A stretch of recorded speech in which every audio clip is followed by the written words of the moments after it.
really needs to be transmitted all the way through the transducer. So I'm going to show you that right here. You look at the endoscopic view, look at my hand. I do this movement, you see that? Everything is transmitting all the way to the end. And that would happen only when the scope is moving freely and there are no twists and turns in the scope, and you are moving freely as well. So this is very important for US because you really have to do some minor movements with the scope to do a good exam. So here, right, I'm at the G junction. What I'm going to do is I'm going to go to the opposite wall of the stomach, suction air out of the stomach, big wheel towards me, and you see what happens? We didn't have a US image, but what that does is that takes you straight to the liver itself. So you are seeing a portion of the left lobe of the liver. Likely this is a segment 3 and possibly 4 as well. To get to the segment 1 and 2, I need to pull the scope back and bring the liver right underneath the transducer. Only thing really I did is below the GE junction, went for 5-6 centimeter with the scope towards the opposite wall of the stomach, moved the big wheel towards me, and took the air out. That took me to the left lobe of the liver. Scope is sitting at 180 degrees. From here, what I'm going to do is I'm going to bring the scope to 90 degrees. From 80 degrees, rotating the scope to the right, rotating the scope to the right, and you see that? Yeah. From it was laying on the floor, and now it's standing up at 90 degrees, and that takes me straight to the aorta. So if I pull the big wheel towards me too much, aorta shape changes. That's not what you really want. You want to release the wheel in this position so that aorta is just nicely landing. What you do is you gently advance the scope after that, rotating a little bit to the right and left. You remember the movement I was doing with my wrist, and a scope was moving in the stomach, so that's what I'm really doing right now. So I'm gently advancing the scope, moving the scope right and left. What I'm trying to do is looking for celiac. You see the celiac nicely right there? Yes. Right here. And SMA is right at the bottom. You see that as well. So I'm more interested in celiac.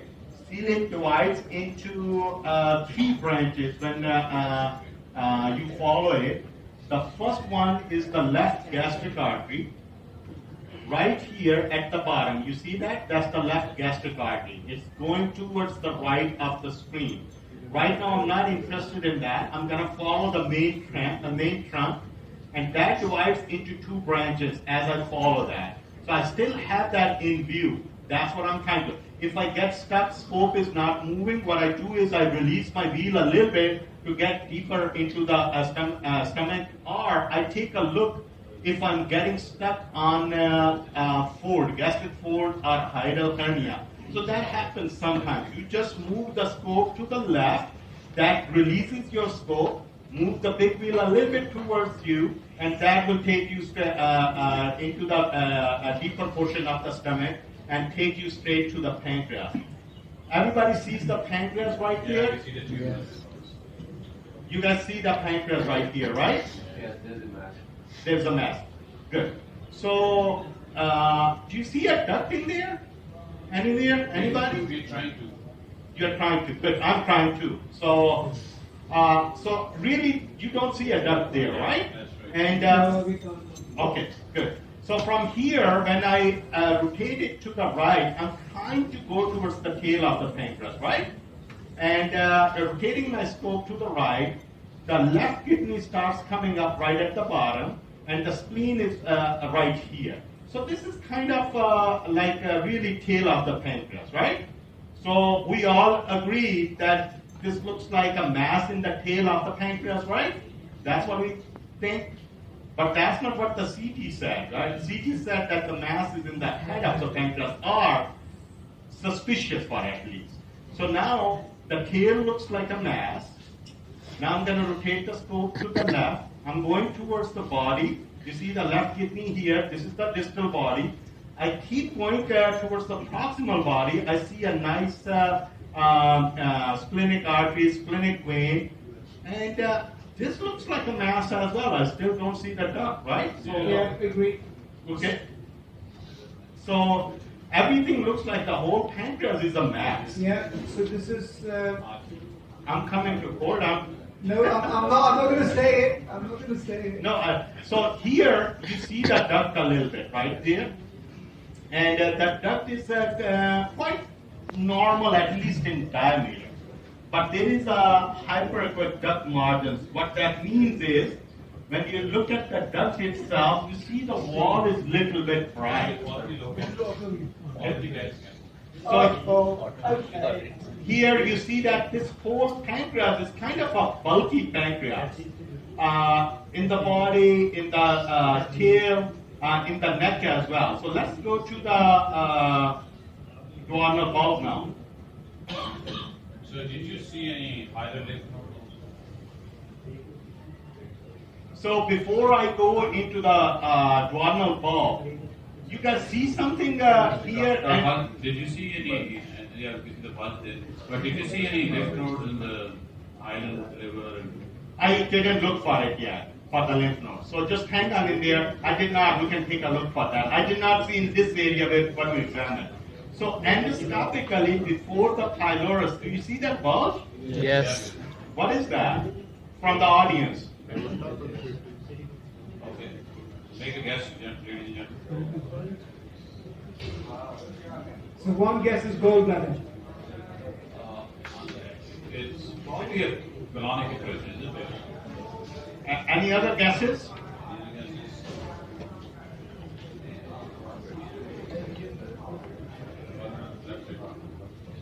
What do you see on EUS? What do you? Is it a gallbladder? Yeah, it's a huge gallbladder. So there's a lot of debris and sludge and tiny stones, yeah, whatever you want to call it. So that was, it's a little bit, that what you expect from the gallbladder is really towards the left side of the screen, but it is kind of towards the lower side. What that indicates is gallbladder is really good in size, pretty enlarged in size. So that was the gallbladder. Let's go to the duodenal bulb. To go into the duodenal bulb, my aim is to put the transducer in left upper corner of the pylorus to get in. And that would take you in atraumatically. You won't have any problem. After that, when I go in there, I look at my duodenal apex. I put the transducer in left upper corner. When I do that, I use a little bit suction, and scope is still kind of in a 90-degree position. So from here, most of the time, you have to rotate the scope a little bit to the right to really get to your landmarks. So here, you see from audience, which vein is that? Which vessel is that?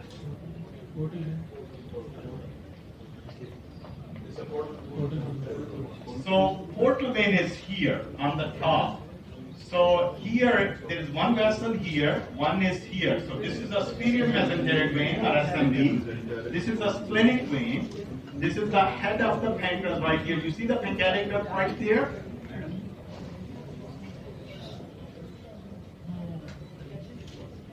And this is what they were seeing in the head of the pancreas on CT. You see how big of a head of the pancreas is? It's kind of hypoechoic.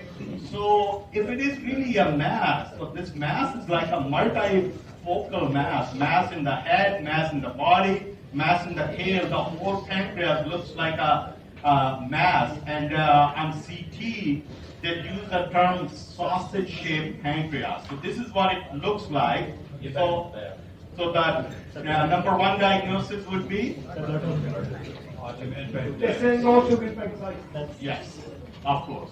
So ये sausage shape kind of दाल है अगर आप CT scan आपने नहीं बताया हमें. okay. वो CT scan वालों ने कभी sausage देखी नहीं है. you have to tell the truth, Okay. the whole truth, nothing but truth. No, on CT it's not written there. So Yeah, we'll tell. But you see, the first diagnosis of the audience was autism. Yeah, that is correct. I get that. So here, also LFTs are elevated. Bile duct is quite compressed. Really, I can see the neck of the gallbladder here, but the bile duct, it's really even hard to see that. It's so compressed, and that's why the LFTs are elevated in her. But the overall clinical picture, EUS picture, defining everything points towards autoimmune pancreatitis. One more thing I want to show you is I will go into the. Let me do an endoscopic view. So what I do is like this is really important, guys. It's a EUS scope itself is a little more stiff scope as compared to the ETD and ERCP. So when you move to the second part of the duodenum, just be very careful moving out of it, moving into it. So try to do it endoscopically as much as possible, even though camera is at 45 angle. What I do is I look for lumen and use my wheels and torque and guide the transducer of the scope edge towards the lumen.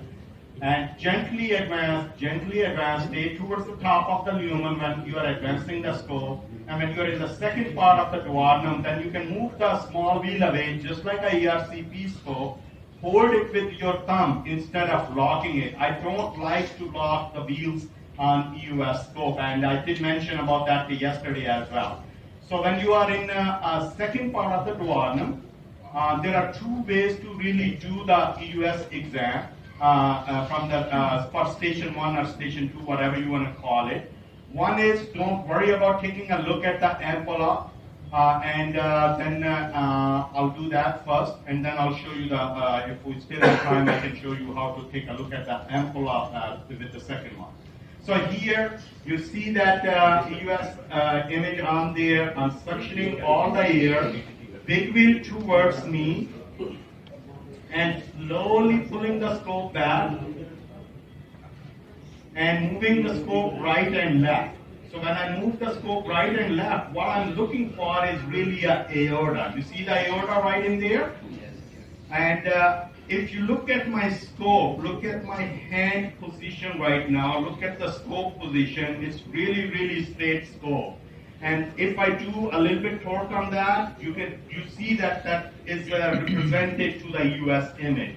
So from here, aorta is in the center. There are two structures on the left of the aorta, two structures on the right of the aorta. That's what we're trying to look at those, trying to find those. From here, when aorta is in that position, if I rotate to the left, you see the IVC right there? If I rotate it further to the left, either I get to the left kidney or segment 5 of the liver. So here I see the left kidney right the right kidney right there. And this is the scope position right now. My hands are there. So you saw that I got actually to the gallbladder, and that's right underneath the segment 5 of the liver. If I rotate a little bit to the right, that would take me to the right kidney. If I rotate further to the right, that would take me to the IVC. If I take further to the right, that takes me to the aorta. If I go further to the right, that should take me to the bile duct, which you see a very small bile duct right here. You see that? Right there is the bile duct, this one. And this is the uncinate process of the pancreas. If I go further to the right, that would take me to the pancreatic duct right here. So pancreatic duct, bile duct, aorta, IVC, right kidney, and if you see the liver, it's segment 5 and the gallbladder underneath the liver. So these are, you should be able to reproduce those in 90% of the cases, and you're doing really good at EUS. So here, look at the whole pancreatic head. Looks like a nice big mass, but we know that looks more like an autoimmune pancreatitis. From here, now I'm going to do that same maneuver. I don't see the pancreatic duct very nicely, even though it's right here. and I'm going to try to follow the pancreas from here all the way to the tail. So, what do you guys? What is your opinion, especially from the faculty? What do you need to do for this? Do we need to do a FNA? Do we just give a trial of treatment? What should we do? I think we need to look at the high sort criteria. They're quite significant. If you look at the imaging, that's very suggestive. If you look at the pictures, that's very suggestive, and all the things. And so I think probably, and you have looked at the US criteria, that's quite. So you may actually do without the biopsy, but if you want to do that, I'll probably do an FNP and stain it for the mouth. You can even get away with that if you just do an ampullary biopsy and stain it for the positive cells. So, any other comments from the faculty? So I will not do any biopsies. He's a young guy, trial of steroids. If bilirubin starts coming down, thank you very much. Please scan or re-imaging in about 3 months. End of. Anybody else? आप किसी की बात माने तो आगे चलो. No. I am just trying to honestly debate myself too. No, but very honestly, in our center, if we really sure that this is autoimmune and it's the whole of the okay, I would have biopsied it, even if it's autoimmune looking hypoechoic in the head or the body, I probably would have FNB it and central ID4 staging. I would have. But this, starting from the tail, similar hypoechoic body, proximal head, neck, everything. So this is a classic whole pancreas involvement. If you were to stick a needle, where are you going to stick it? Are you going to take every bit of it? No, of course not. So I think in this case, I'm very comfortable. It's a young guy, high bilirubin, give steroids, see if the bilirubin starts to come down. And the other thing is, actually, when you look at the bile duct, there was no cholangiopathy. The bile duct wall doesn't look either inflamed or thickened. So again, I'm quite comfortable that this is only autoimmune pancreatitis which should respond really, really nice with the steroids. Okay, 3 months later, you come back and steroid hasn't improved things for it. Re-imaging says, no, there's still masses there.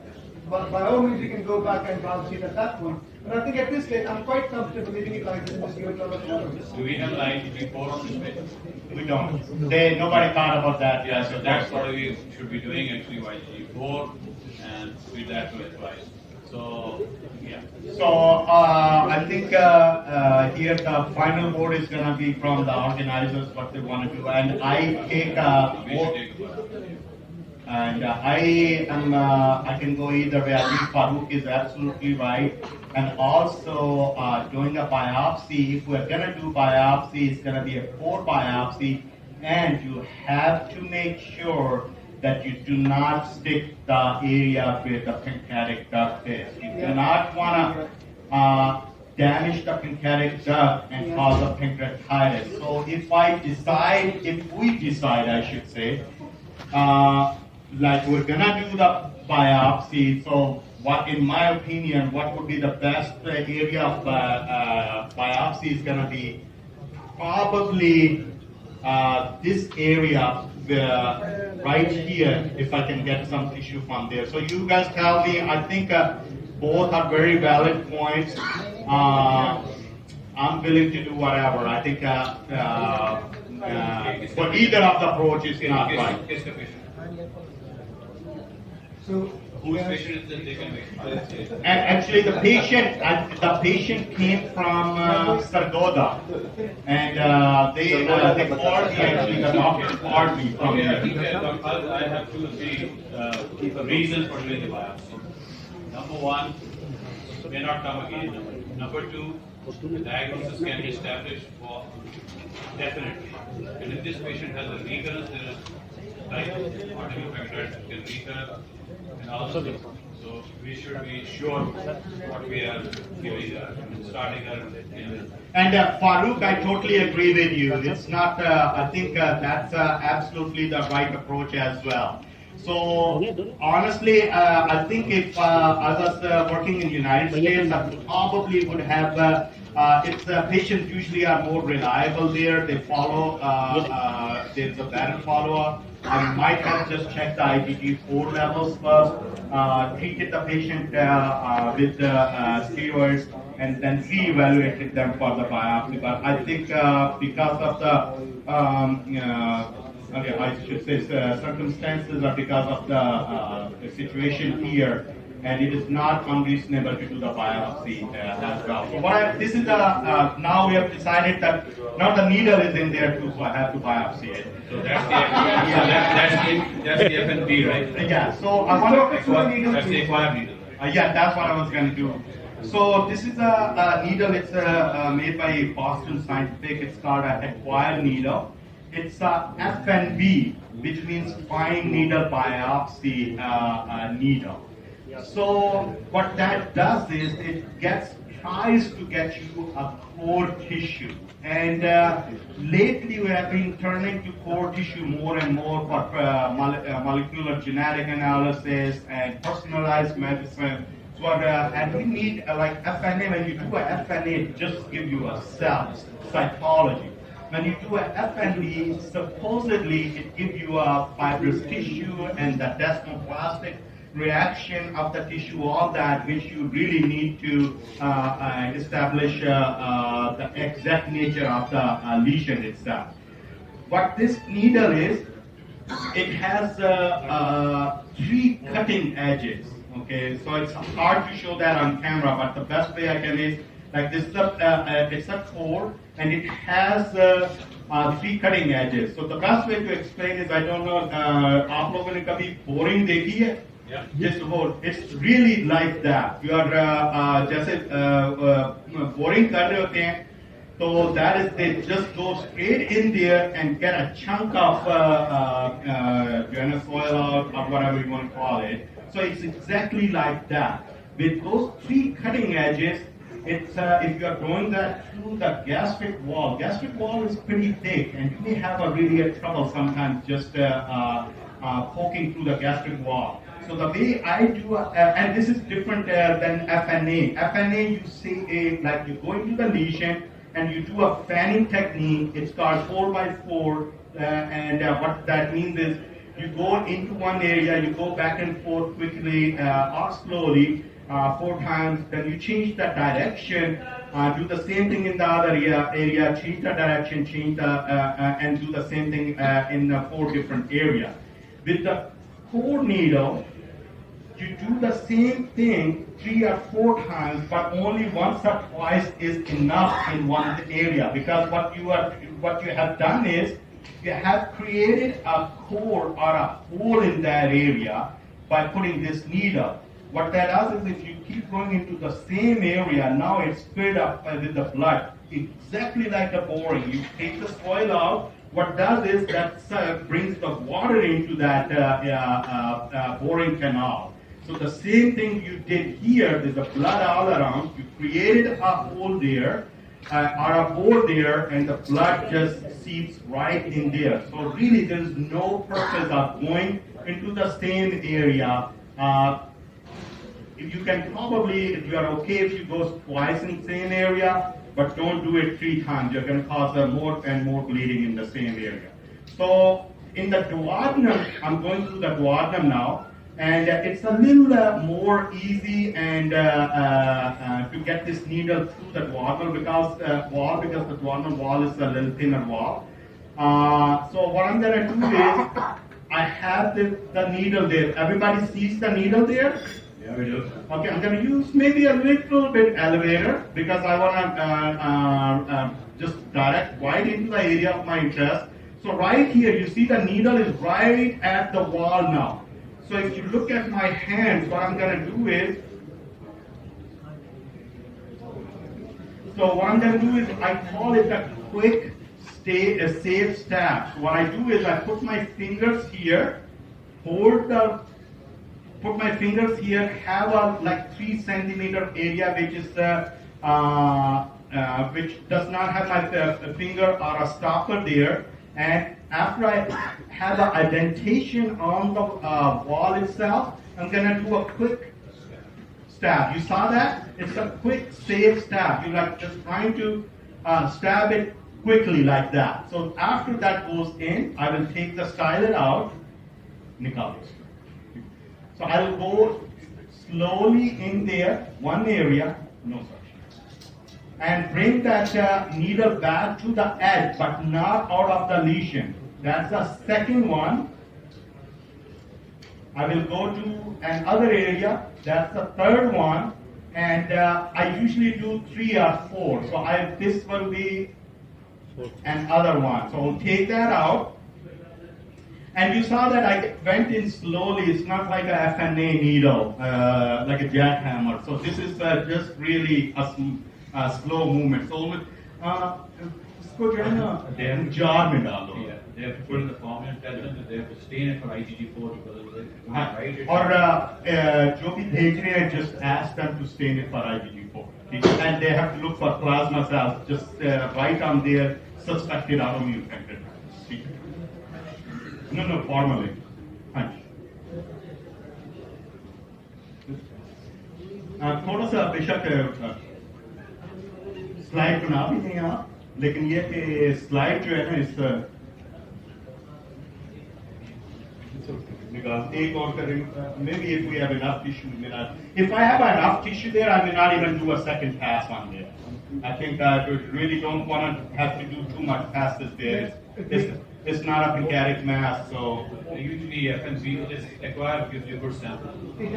So the sample that we did yesterday, I went and another the slides. If you look at the slide, it's nice, full of the cells, and they can be identical cells in it. So that lady, that'll be kind so the core needle really brings out a lot of burns. ये देखते हैं उसका core. It's Can you show it to the? Is it possible camera can get there?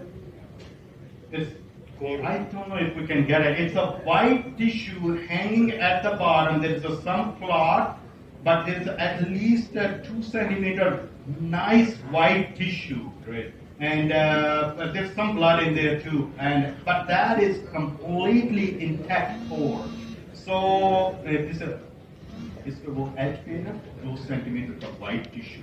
That is very important. So what I'll do is I think I'll put that in. I'm gonna make one more pass. It's a 2 centimeter, even though 4 there, but we will put some on the slide as well. So let's make one more pass. I don't know if I was mentioning it to somebody that I did a liver biopsy study with this needle, particular this needle. So it really gives you a nice core. I did the study was like 2 passes from left lobe, 1 from the right lobe. So I'll submit it to GIE in a couple of weeks. They actually asked me if I can submit that paper to them, and they will accept it. Yeah, we have the experience of doing the biopsies with this liver biopsies, but we did it in those patients who actually were undergoing US for some other reason. Yeah, that's exactly right. So we interestingly, one of the patients we had a sarcoid hepatitis, and the other one had a hepatitis C. So it gives you a really good core for doing this knowledge.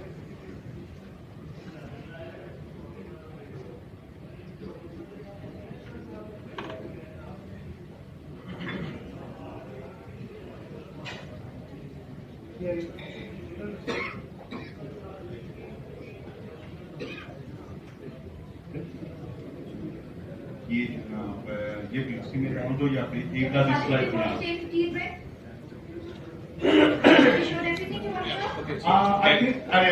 I think so. That's enough. I think we're done here.